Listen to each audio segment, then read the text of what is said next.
Visão de vírgula para redação. A vírgula, sem dúvida, é o maior terror para quem vai fazer redação, Enem, redação vestibular, uma prova no concurso de, sei lá, uma entrevista de emprego, qualquer coisa, porque em tudo se usa vírgula. E só que tem gente que é muito boa na vírgula, que é exceção, e tem gente que é fraca na vírgula. E eu te pergunto, quem é que vai ficar com a vaga do Enem, a vaga da faculdade, a vaga do emprego? É a pessoa que é virgulomaníaca, que ela tá fissurada em aprender e realmente a utilizar. O problema é que tem gente que acha que nunca vai aprender, que tem crença limitante, que fala assim, eu uso vírgula na intuição, que eu não sei as regras. Pelo amor de Deus, monstro, deixa de ser virgulofóbico. Virgulofóbico, pelo amor de Deus! Seja virgulomaníaco. E, cara, de verdade, é muito fácil de aprender, que tem mais regrinhas. E quando se fala em redação, é mais fácil ainda. Porque são 17 regras de vírgula ao todo na gramática. Só que na redação do Enem, monstro, tem vírgula que não se usa na redação do Enem. Tipo a vírgula do vocativo. Então, nesse vídeo, eu não vou falar de vírgula de vocativo, porque você não vai chamar ninguém, tu não vai invocar, oi, corretor, venha ver minha redação. Então, só vou falar das regras que tocam nos temas, nos assuntos, no texto da redação.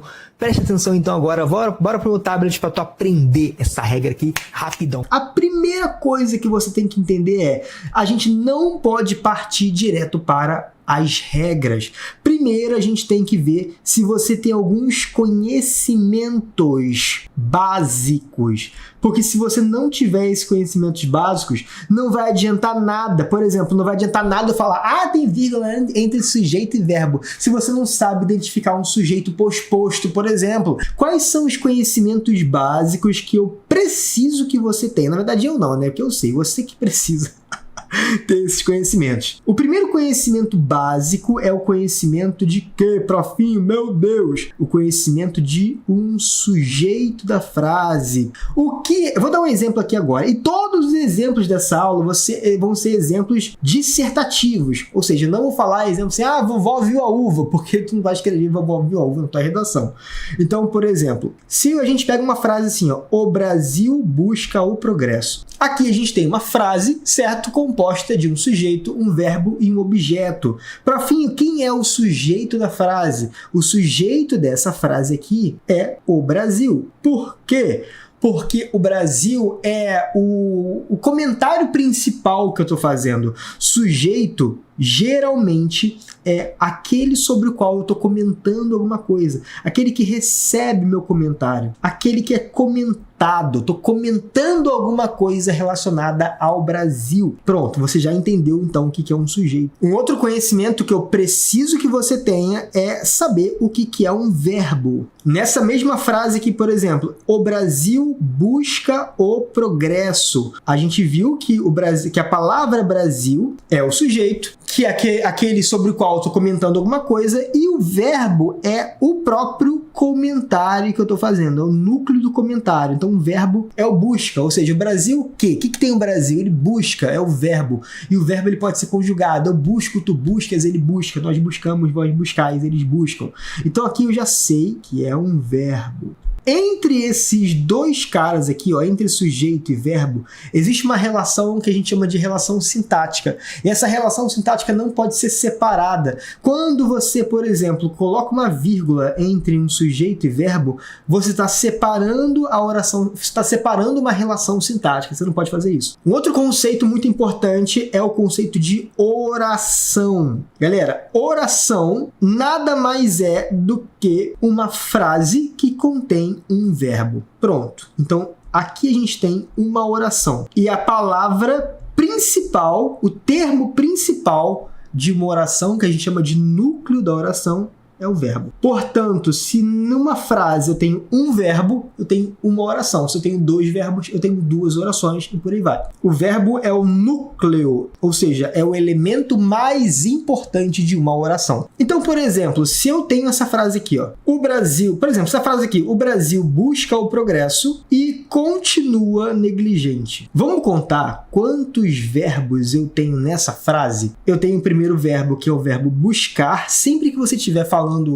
fazendo uma análise sintática, chama o verbo não é o verbo busca, é o verbo buscar, certo? E o segundo verbo é o verbo continuar. Esse aqui vai ser o verbo 1, esse aqui vai ser o verbo 2. Beleza? Perfeito. E lembra que eu te falei, quando eu tenho dois verbos, eu tenho duas orações. Então, nessa frase, eu não tenho apenas uma, eu tenho duas. E onde que eu vou cortar essas orações? Uma dica para você. Eu sempre corto as orações antes do conectivo. Por exemplo, qual que é o conectivo nessa frase? Conectivo E, conjunção, certo? Então eu vou ver aqui, ó, e vou dizer, ó, o E, ele é a marca da junção das duas orações. E o E, ele sempre vai pertencer, o conectivo, ele sempre vai pertencer à oração que vem depois. Ele nunca vai pertencer à oração que veio antes. Muito importante saber isso para saber fazer uma análise sintática legal, bonita. Por que eu estou falando isso? Porque sem isso que tu não aprende a colocar vírgula de jeito nenhum. Então, essa primeira frase aqui, esse primeiro pedaço aqui, a gente vai chamar de oração número 1. E esse segundo pedaço, incluindo a partícula E, a conjunção E, a gente vai chamar de oração número 2. Perfeito, olha aí, ó, que bonito. Então, a gente vai agora dar um outro nome para essa frase. Essa frase, ela vai receber o nome de período. O período é um outro nome que a oração recebe, e aqui a gente vai saber que tem duas orações nesse período, certo? Quando eu tenho duas orações nesse mesmo período, período é a frase verbal que começa com a letra maiúscula e vai até o ponto, certo? Esse período, já que ele tem duas orações, a gente vai chamar de período composto. Essa frase aqui que a gente analisou aqui em cima, ela também é chamada de oração e também é chamada de período. Lembra, o período ele é uma frase verbal que vai da maiúscula até o ponto. Aqui tem um período. Só que esse período, ele é um período com apenas uma única oração. Então, quando o período ele tem uma única oração, a gente chama esse cara aqui de período simples. Então, isso aqui é uma oração ou é um período? Os dois. Ele é uma oração que compõe um período simples. E aqui, é um período ou é uma oração? Os dois. Eles são duas orações que juntas formam um período. E se tem duas orações, a gente chama de período composto. Beleza. Com esse conhecimento, agora você já consegue ir para a nossa regra de número 1, que é, sem dúvida, uma das regras mais importantes dentro de um texto dissertativo argumentativo. Qual que é a regra para fim? Vamos lá. Regra número 1, não separo sujeito do verbo. Então, você tem essa frase, o Brasil busca o progresso. Se eu sei que Brasil é sujeito, busca é verbo, eu jamais posso colocar uma vírgula entre eles, porque eu estou fragilizando a minha regra, estou desrespeitando a minha regra gramatical. Mas é claro que numa redação, você nem sempre escreve frases curtinhas assim. Como é que a gente escreve na redação? A gente escreve frases bem maiores, mais complexas, como por exemplo, a sociedade brasileira e as Nações Unidas devem combater a criminalidade. Perfeito. Qual que é o verbo aqui? O verbo é o devem combater, tá? A gente tem aqui uma combinação desses dois verbos. E o sujeito? Qual que é o sujeito? A sociedade brasileira e as Nações Unidas. Esse sujeito é um sujeito grande, um sujeito composto de... Eu estou comentando sobre dois caras. Eu estou comentando sobre a sociedade brasileira e também estou fazendo comentário sobre as Nações Unidas. Quando eu comento sobre dois elementos no meu sujeito, a gente vai dizer que esse é um sujeito composto. A gente vai ter dois núcleos do sujeito, um sujeito longo, tá? Então aqui, se eu ponho uma vírgula aqui, ó, eu tô errado. Por quê? Porque eu ainda estou separando um sujeito composto do seu verbo. A sociedade brasileira e as Nações Unidas devem combater a criminalidade. Tá errada essa vírgula. Ah, mas você deu uma respirada aí na hora que você falou. É que na edição eu tiro os respiros do vídeo. Mas quando eu falo assim, a sociedade brasileira e as Nações Unidas, eu dou uma pausa para poder respirar. Mas não é porque eu tô respirando que isso configura o caso de colocar vírgula. A gente tem que parar com essa crença de que vírgula é uma representação gráfica da nossa respiração. Não tem nada a ver com isso, monstro. Aqui, ó. Respirei. Vou botar vírgula? Não precisa, porque a vírgula ela é resultado de uma organização sintática, de uma regra gramatical a partir de uma organização da frase e não de uma respiração. Você vai continuar respirando, você vai continuar normalmente, então você morre asfixiado. Mas você vai colocar vírgula quando for o caso, gramaticalmente especificamente permitido. Beleza, então aqui eu tenho uma vírgula que também é errada. E é lógico que a gente pode deixar um pouquinho mais complexo, porque você sabe que às vezes você estuda uma coisa, mas quando vai para a prova é um bagulho totalmente mais complexo. Então, se a gente já sabe disso, vamos complicar um pouquinho mais aqui agora. Então, por exemplo, se você pega uma frase assim, ó, é necessária a ação do Estado. Não é necessário não, tá? É necessária a ação do Estado. E aí vem um ser humano e coloca uma vírgula aqui, ó. É necessária a ação do Estado. Aí ele fala assim, botei essa vírgula aí para dar ênfase, tá dando ênfase no teu erro, monstro. Por quê? Porque quando você fala é necessária a ação do Estado, você também tá separando o sujeito do verbo. Só que a gente não percebe tanto porque a gente tá com uma frase invertida aqui. Então, para a gente conseguir saber exatamente que a gente está cometendo um desvio, a gente vai colocar essa frase na ordem direta. Entenda uma coisa, olha só. Essa frase está trocada. Essa frase ela tem uma estrutura. Qual que é a estrutura sintática dela? O sujeito dessa frase é a ação do Estado. Aquilo sobre o qual eu estou comentando. Lembra? O sujeito é aquele que recebe meu comentário. O sujeito da frase é a ação do Estado. Perfeito. Então, se o sujeito é a ação do Estado, aqui eu tenho um verbo, o verbo ser. A gente chama de verbo de ligação. E necessária, a gente vai chamar de predicativo do sujeito. Só que a ordem natural dessa frase primeiro vem o sujeito, depois vem o verbo e depois vem o predicativo. Na nossa língua portuguesa, a gente tem algumas ordens gramaticais que são naturais. A gente pode até mudar essa ordem. Mas o natural da nossa língua portuguesa é que o sujeito começa a frase. Então, o sujeito, depois o verbo, depois o objeto. É uma estrutura. SVO, que a gente chama. Sujeito, verbo e objeto. E também tem outra estrutura, que é o sujeito, verbo e predicativo do sujeito. Então, vamos dar uma olhada aqui. Ó, por exemplo, essa frase aqui que eu comecei, ela é uma frase na estrutura SVO. Sujeito, verbo e objeto. Sujeito mais verbo mais objeto. Uma estrutura sintática. A gente até pode inverter, colocar busca o progresso Brasil ou busca o Brasil progresso. A gente pode fazer uma inversão, que a gente chama de hipérbato. Essa frase aqui, ela está invertida, porque tu percebe que o sujeito está depois. Quando o sujeito está depois do verbo, a gente chama de sujeito posposto. Sujeito posposto é aquele que está depois do verbo. Então, aqui eu tenho primeiro o verbo, tá vendo? Depois eu tenho o predicativo do sujeito, depois eu tenho o sujeito. Então, a ordem natural, na verdade, é sujeito, verbo, predicativo do sujeito. Ficaria como então? Ficaria assim, ó, a ação do Estado é necessária. Essa é a frase na ordem normal. Qual das duas está certa? As duas estão certas. O errado aqui, na verdade, é vírgula, mas a ordem das frases, ela não configura um erro. Esse uso da vírgula está errado. E agora fica mais claro de você perceber por que está errada. Porque tem aqui, ó, a ação do Estado é o sujeito, o verbo ser é o verbo e o necessário é o predicativo do sujeito, certo? Então aqui, ó, sujeito, verbo de ligação, predicativo. Se você coloca a vírgula aqui, o que está acontecendo? Você está separando o sujeito do seu verbo de ligação. E qual que é a estrutura sintática dessa frase aqui, profinho? A estrutura sintática dessa frase é sujeito mais verbo de ligação mais predicativo do sujeito. Beleza? Se você sobreviveu a essa primeira regra, você aprende todas as outras regras de vírgula. Por quê? Porque nos outros casos, a gente vai fazer pequenas variações e você vai entender muito fácil as outras regras. Se você conseguiu entender essa aqui até agora. Se você está comigo até agora, já passou mais de 20 minutos de vídeo, comenta aí, profinho, vou entender todas, para eu saber que você chegou até o ponto de 20 e poucos minutos de vídeo.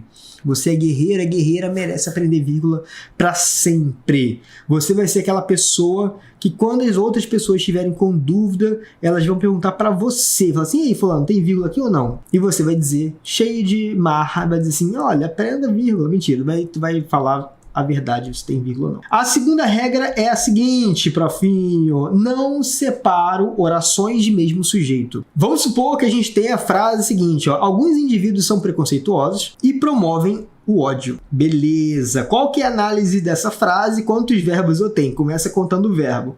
Eu tenho o verbo ser, ok, e o segundo verbo, o verbo promover. Muito bom. Então, se eu tenho dois verbos, verbo 1, verbo 2, eu tenho quantas orações? Eu tenho duas orações. Opa! Se eu tenho duas orações, elas têm que ser unidas de alguma forma. E qual que é o conectivo? O conectivo é o E. Eu corto antes ou depois do E? Eu corto antes do E. E o E vai fazer parte do quê? Da frase 2. 2, a gente vai chamar de frase, não, a gente vai chamar de oração, a gente vai usar o nome técnico dela.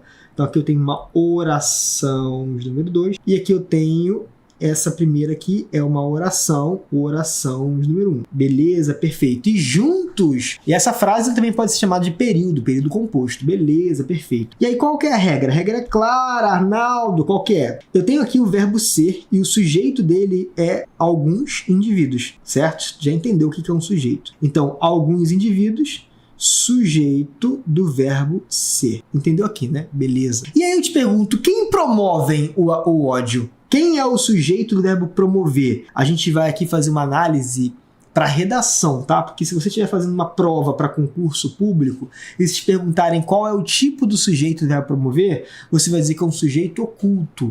Mas para fins da redação, a gente vai dizer que o sujeito discursivo, ou seja, dentro do texto, quem é que promovem o ódio? Alguns indivíduos. Faça essa ressalva só para tu entender que tem um pouco mais de complexidade aqui, mas não vou falar disso porque o nosso foco aqui é aprender a usar vírgula na redação e não aprender a classificar os termos sintáticos e o sujeito oculto, elíptico, desinicial, subentendido, implícito. Então, alguns indivíduos é sujeito tanto do são preconceituosos quanto do promove. Então a gente vai dizer que eles são orações de mesmo sujeito. Se eu tenho duas orações de mesmo sujeito, eu não posso separar por vírgula. Então, essa vírgula aqui, ó, se eu pusesse uma vírgula aqui, essa vírgula estaria incorreta. Ah, mas é claro, porque me disseram que eu não posso usar vírgula e e. Lindo, olha só, essa vírgula aqui ela tá errada, tudo bem. Só que eu posso, existem casos em que eu posso ter vírgula e e. Tá? Esse negócio de não poder ter vírgula e e é só no caso de regras de enumeração. Então, por exemplo, eu fui ao mercado, comprei carne, pizza e fandangos. Nesse caso da vírgula na enumeração de uma lista, eu não posso ter vírgula e e. Agora, em outros casos, eu posso ter vírgula e e. Então, a gente não pode simplificar a coisa demais a ponto de você falar besteira e cometer erros na sua redação. Então, aqui a vírgula está errada, não porque ela está do ladinho do e. Ela está errada porque ela está o quê? Ela está separando orações de mesmo sujeito. Beleza? Se você entendeu essa regra 2, comenta aí. Regra 2, ok, prof, entendi. Vamos para a regra 3 agora. Ó, galera, se você entendeu a regra 1 e 2, a regra 3, 4 e 5 vai ficar na urina. Vai sair na urina. A gente fala isso quando é uma coisa muito fácil, beleza? Regra número 3, separo orações adversativas. Repara que a gente agora está dizendo aqui uma regra de uma vírgula que vai ser obrigatória. As regras 1 e 2 eram vírgulas proibidas, agora é uma vírgula que é obrigatória. Separa orações adversativas. Primeira coisa, você entender o que é uma oração adversativa. Lembra que a gente pode ter duas orações. Vou dar um exemplo aqui, né? Olha essa frase aqui, ó. Os brasileiros são considerados amistosos e promovem ódio. Preste atenção na análise que eu vou fazer. Eu tenho dois verbos. Primeiro verbo, verbo ser. Segundo verbo, verbo promover. Se eu tenho dois verbos, eu tenho duas orações. Separo a oração no conectivo. E o conectivo e. Perfeito. Então eu tenho oração 1 e oração 2. Pela regra número 2, eu não poderia botar vírgula aqui. Só que a gente aqui está diante dessa segunda oração, que é uma oração adversativa. O que é uma oração adversativa? A adversidade é aquilo que te contraria. Não sei se você é da igreja, quando você vai na igreja, o pastor fala assim, irmãos, estamos passando por uma adversidade. A adversidade é aquilo que contraria alguma coisa, que contradiz alguma coisa. A adversidade, então, essa oração 2 é o seguinte, entenda a semântica da frase. Os brasileiros são considerados amistosos. As pessoas fora do Brasil falam assim, o brasileiro é um povo caloroso. Mas no final das contas, os brasileiros têm ódio na violência dos estádios, gordofobia, vários tipos de preconceito, vários tipos de discriminação, machismo, racismo. Então, na verdade, o brasileiro ele não é tão amistoso. O ódio ele está oposto a essa noção de amizade da primeira oração. Então, percebe que a oração de número 2, ela contradiz a oração de número 1. Quando uma oração contradiz a outra, a gente vai dizer que aqui tem uma oração adversativa, uma relação de adversidade. E a gente vai dizer que essa segunda oração é uma oração adversativa. E qual que é a regra da oração adversativa? Eu separo essa oração adversativa adversativa usando que? Usando uma vírgula. Então aqui tu percebe que eu tenho uma vírgula e tenho e. E tá tudo bem, lindo. Essa expressão e tá tudo bem é muito legal, né? Todo mundo usa. E tá tudo bem, eu tenho vírgula, eu tenho e tá ok. Esse e a gente vai dizer que é um e adversativo, que poderia tranquilamente ser trocado pelo mais, porém, contudo, todavia, entretanto, no entanto, tranquilamente. Só que tu percebeu que houve um conflito entre a regra 3 e a regra 2. Quando houver esse conflito, a regra das orações adversativas, ela predomina. Então eu poderia muito bem trocar esse e pelo conectivo mais, pelo conectivo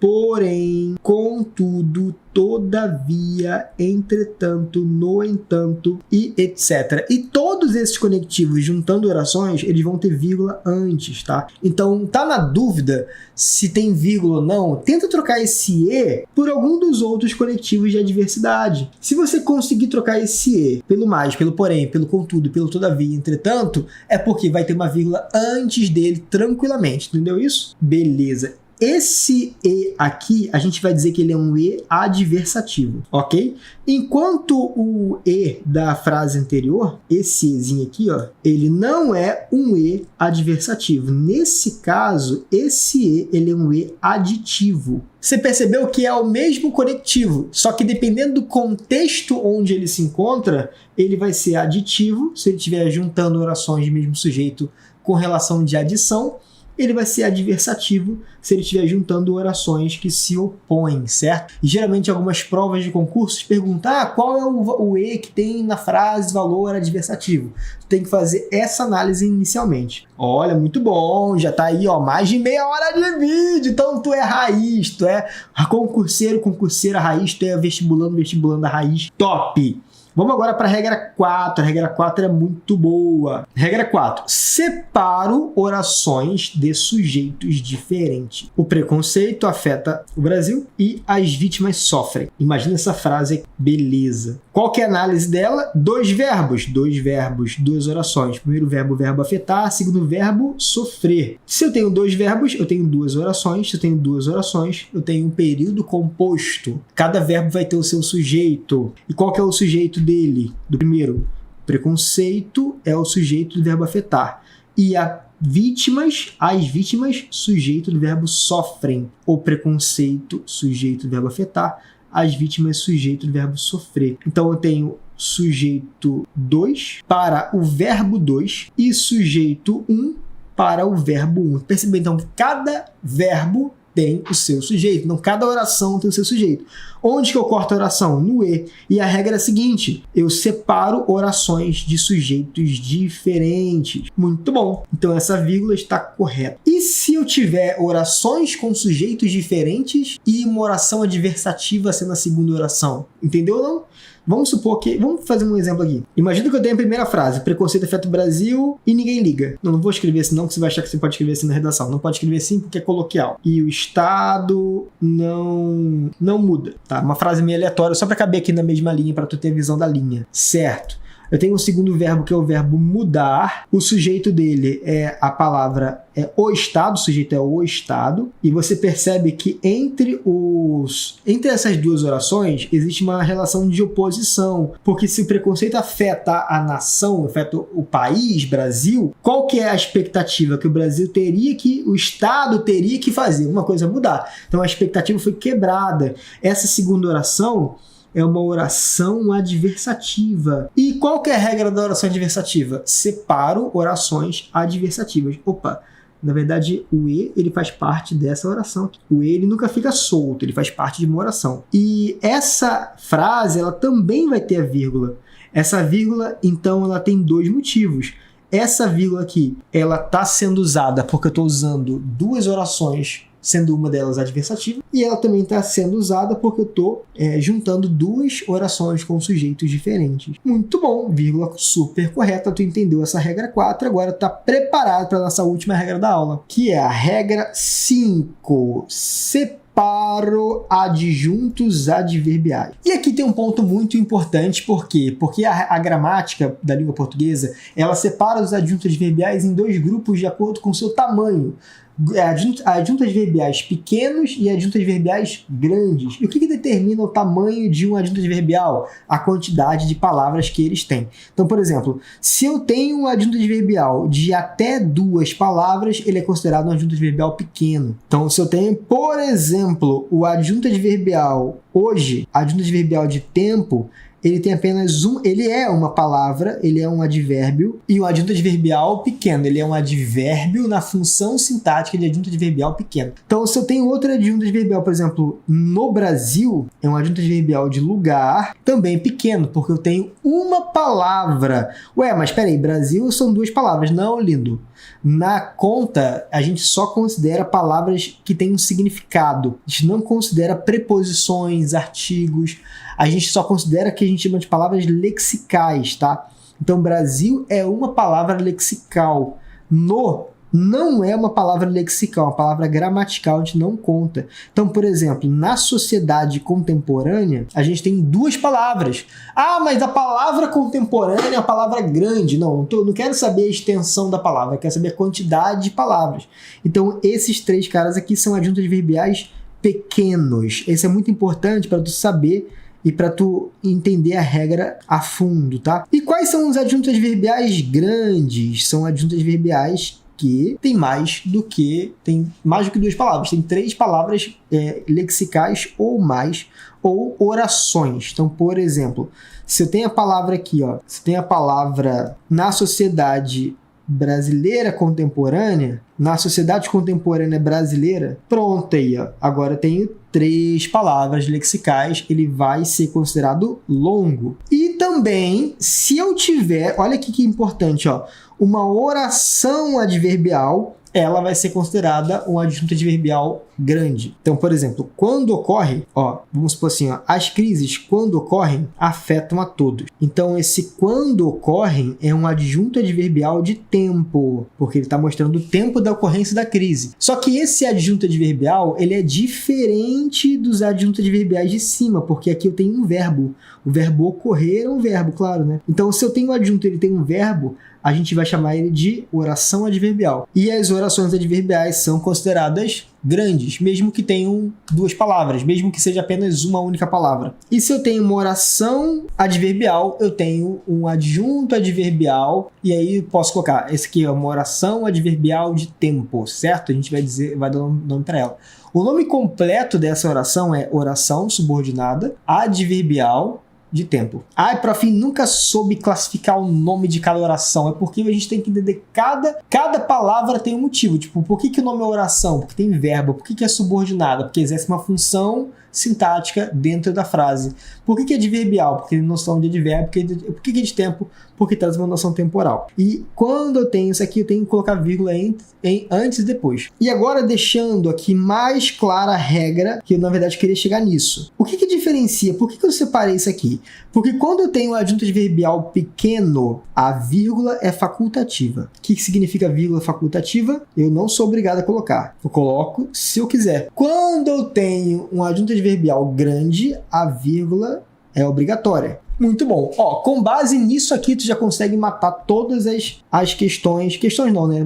Consegue matar todos os casos que você tiver com dúvida. Vou fazer aqui um exemplo, tu vai me dizer se ele tem vírgula ou se não tem vírgula, certo? Bora. Com base nessa última regra aí. Na obra Casa Grande Senzala, o autor critica o Brasil. Beleza. Qual que é a regra aqui? Essa vírgula tá certa ou ela tá errada? Essa aqui é uma adjunto adverbial, a adjunta adverbial de lugar. O lugar sobre o qual eu tô falando. Tipo, uma obra, um livro. É um lugar físico. E aí, essa vírgula tá certa ou tá errada? E se esse aqui é um adjunto adverbial, a gente tem que contar as palavras. Eu tenho quantas palavras aqui? 1, 2, 3, 4 palavras. Se eu tenho 4 palavras, é um adjunto adverbial pequeno ou grande? O adjunto adverbial grande. E se é adjunto adverbial grande, qual que é a regra? Eu separo com vírgula. Então essa vírgula aqui, ela está certa. Olha o próximo exemplo. O Brasil não busca o progresso, embora seja esse o lema da bandeira. Aí, para fim, só tá fazendo frase militante. Só tô fazendo frase que vem na minha cabeça, tá, galera? Não é militante, nada disso. O Brasil não busca o progresso, embora seja esse o lema da sua bandeira.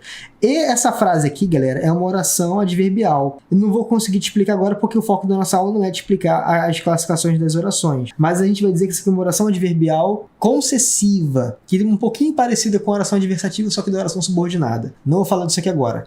Mas isso aqui é uma oração adverbial. Então, se é uma oração adverbial, um adjunto adverbial longo, vai ter vírgula. Mas o que eu quero mostrar para você é que, geralmente, se eu pego essa frase, preste atenção, se eu pego essa frase e coloco aqui, ó, no meio, olha como é que ela vai ficar. A frase, ela vai se abrir, ó, o Brasil, aí essa parte aqui vai se abrir, aí eu vou colocar, embora seja o lema da bandeira, e ficou assim, ó, o Brasil, vírgula, embora tenha o progresso como lema da bandeira, vírgula, não o busca.